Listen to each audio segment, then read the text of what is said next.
Alright, what's up guys? NinjaDeathStrike here, bringing you some more Pokemon Showdown battles. We're in RU. RU's been around for a while now. NU is actually out, but I had a bunch of UU battles to get through, and just now getting to RU. So we're going to take a look at RU, see what's going on there. This is a little bit older battle, so the metagame might have shifted. I'm not sure if there have been any bans, but this is right after RU was created, so pretty much everything was open game. Let's talk about teams, since this is the first time down on this tier. My team is going to fluctuate a lot, as it always does when I'm exploring a new tier. I need to figure out what's going on, what's good, what's not. So this is what I started with, just based off of last gen. I know that Cofagrigus was a giant force in RU. I believe it might have even gotten banned at one point. I don't quite remember, but he's allowed now. I figured he's a good place to start because I know he's good. Ambipom, as a scout, I was actually trying him out in UU, so I figured if he can hang in UU, he should be decent in RU as well. Dugtrio, because there aren't a whole lot of good stealth rockers. There's like Sandslash and maybe Aggron, I think, might be in RU. I'm not even sure, but I thought Dugtrio would be good, so I decided to try him out as a trapper and stealth rocker, see how that worked. Hitmontop was on my 5th gen UU team, and he was really solid there. So again, I figure if he was good in UU last gen, he'll be good in RU this gen. He's also my spinner. And then I have a couple of sweepers here. Crawlitzer, who I wanted to try out as like a mini Blastoise, and Skeptile, who's just really fast and hits fairly hard. So that was the initial team. They're not all going to work out. I may actually end up changing around all of them at some point or another. I'm not sure.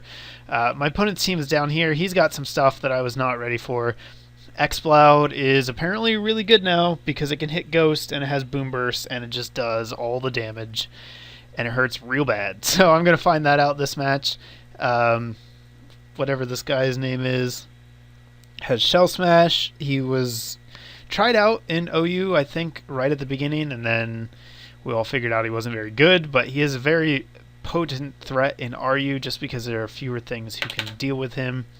And we also have Melodic, who I did not even see was on the RU list and is busted. If anything gets banned, it's got to be Melodic. That thing is impossible to kill, ever. So yeah, and then he's got a Cofagrigus, his spinner and stealth rocker here, Claydol. That's a good idea. Maybe I should have tried out him. And then Pyroar's hiding over here behind Cofagrigus. I guess Pyroar is a thing in RU. No idea. I know it's fast, so let's see what happens. He's going to lead with the Cofagrigus. I'm going to lead with Ambipom. I figure I'll go for a knockout. I didn't know what I was doing, so I just wanted to see how much damage it does. I know nothing about this tier. It doesn't do much, less than half. So I guess that's kind of a good hit, but I'm also going to lose my Technician and get burned, so Ambipom's pretty much dead now. Probably not worth it just to knock off the leftovers from Cofagrigus. So I'm going to switch into Crawlitzer here, threaten a Dark Pulse. For some reason, I always think Crawlitzer is water and dark, but he's not. He's just water. Also, he sucks, which I found out this match. He doesn't do enough damage to anything. Melodic shrugs that off. Go into Cofagrigus here, end up getting poisoned, which is not great because the only way I have to recover is Pain Split. Pain Split with Toxic Poison is not a good combo, and I can't really hurt this Melodic, so I'm going to have to switch out again here. He goes for Recover. I'm going to go with Leaf Storm. I believe this is a Spec Skeptile, and he lives at 1% and then kills me with Mirror Coat. So that was cool. At least I got him down low enough where I can finish him off with a Dugtrio, but god, Melodic is awful. It's so hard to kill. Switch out Dugtrio here. I wasn't sure what he wanted to do. I could have taken that turn to get my Stealth Rocks out, but that seemed pointless since I know he has Rapid Spin. And I don't really want to... I guess I could have switched into Cofagrigus, but instead I decided to go into Crawlitzer, who can't even kill Claydol, despite his pure stab and his boost, and yeah, not a big fan of Crawlitzer. But Dugtrio is going to come in again, revenge the Pyroar. Now I get to set up my Stealth Rocks as he burns me. I feel okay about that trade. I'm going to guarantee that Babaracle, I remembered its name, doesn't get to use a Focus Sash if that's what it has.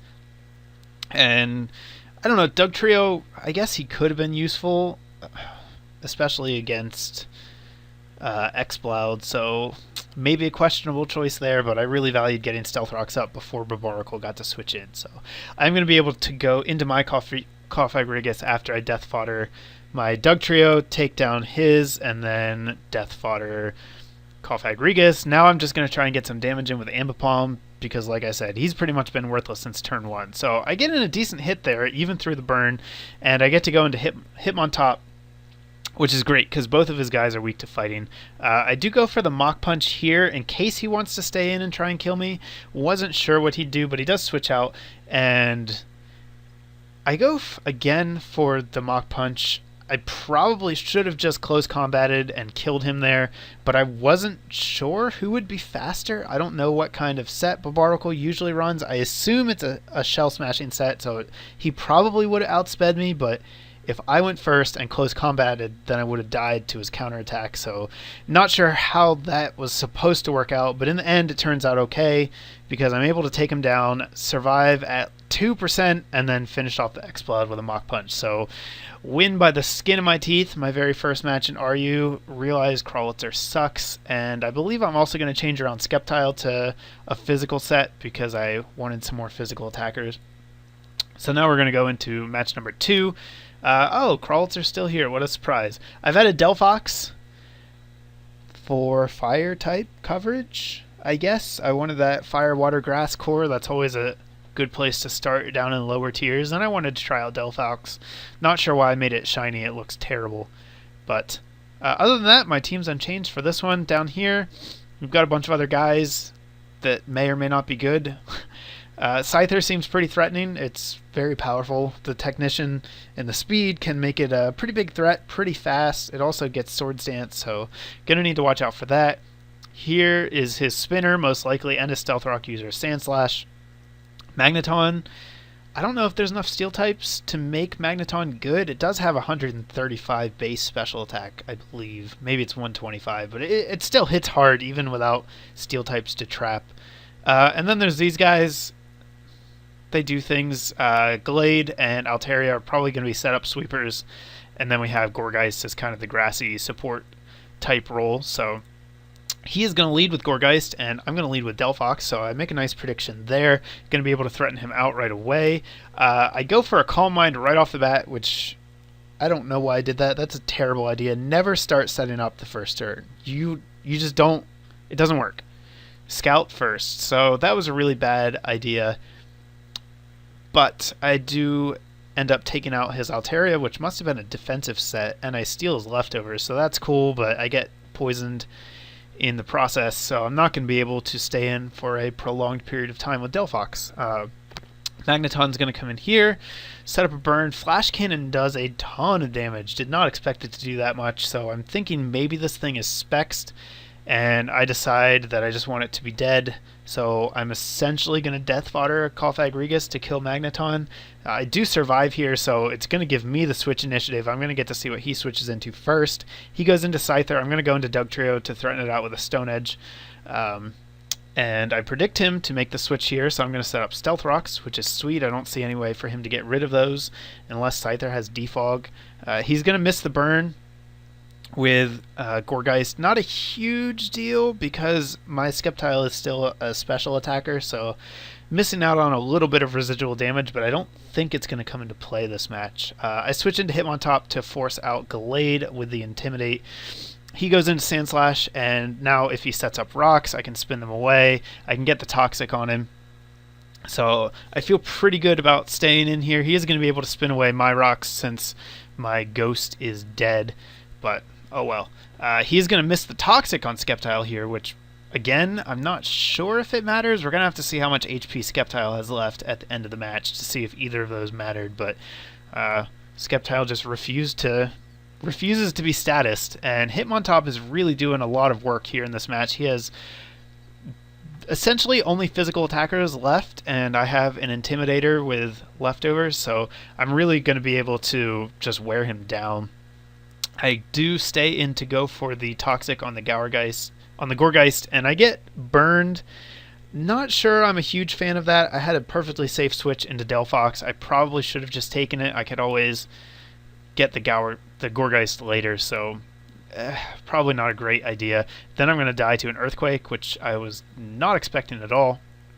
Go into Dugtrio, set up my Stealth Rocks again here. Now that his spinner is dead, he's going to be able to go for a Drain Punch, which I forgot about, and that lets him live. So lots of misplays from me. Should have just killed Glade there and then set up Stealth Rocks, but it's okay. Skeptile can come in, take out the Glade by outspeeding it. I can intimidate Scyther here. He is going to go for Swords Dance, though, and that's going to be a problem because it's going to neutralize the Intimidate, and I have a very fast, very hard-hitting Pokemon to deal with. So Crawlitzer is going to come in, fail to kill again, a Scyther. So luckily for me, I get the confusion and he kills himself, and otherwise Scyther just kills me because Crawlitzer is the worst. So finally, I'm going to kill something. I'm able to take out Gourgeist with a Dark Pulse, but geez, that Crawlitzer is bad. I don't know why it was still on this team. That's going to be the match, though. Two very close matches. Definitely could have played the second one a lot better, so I got lucky there at the end, and it absolutely mattered. But hey, sometimes that's what you need to win. So that's going to do it. We've got, I think, 2 more weeks of RU battles, and then I'm actually out of material. So we'll see what I feel like playing. I guess I should try out NU, although I'm historically terrible at any tier lower than UU, so we'll see what happens. But that is going to do it for this week. Give me a thumbs up if you guys enjoyed the video. Let me know what you think about RU. That'll be the question of the day. What do you think about it? Is it good? Is it bad? Do you know what you're doing? Let me know in the comments, and I will have more coming your way shortly. Later, guys.